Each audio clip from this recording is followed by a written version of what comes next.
સીતાજીએ રામના આદેશનું ક્યારે ઉલ્લંઘન નથી કર્યું, પણ આજ પહેલી વાર સીતાજીએ રામને કીધું જ્યાં તમે, જ્યાં તમારા ચરણ ત્યાં હું ને મારા ચરણ.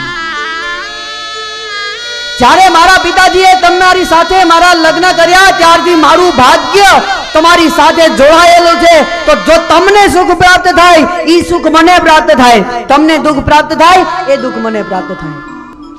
અને શું તમને લાગે છે કે તમારા વિયોગમાં તમારી સીતા જીવશે? અહીંયાથી તમે અયોધ્યાની બહાર પગ મૂકો અને અહીંયા મારા પ્રાણ જતા રહે છે.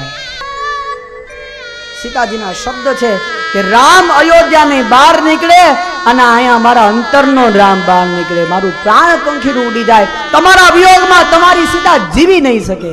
જ્યારે 14 વર્ષ વનવાસ પૂર્ણ કરીને પાછા આવશો ને ત્યારે તમારી પાસે તમારી સીતા નહીં હોય. જ્યાં મૃત્યુનો શબ્દ સાંભળ્યો કે હું તમારા વગર મરી જઈશ, આ શબ્દ ભગવાન રામે સાંભળ્યો પછી એક પણ પ્રકારની દલીલ ભગવાન રામે કરી નથી.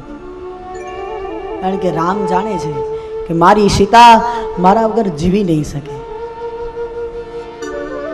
મારા વિયોગમાં મારી સીતાનો પ્રાણ જતો રહેશે.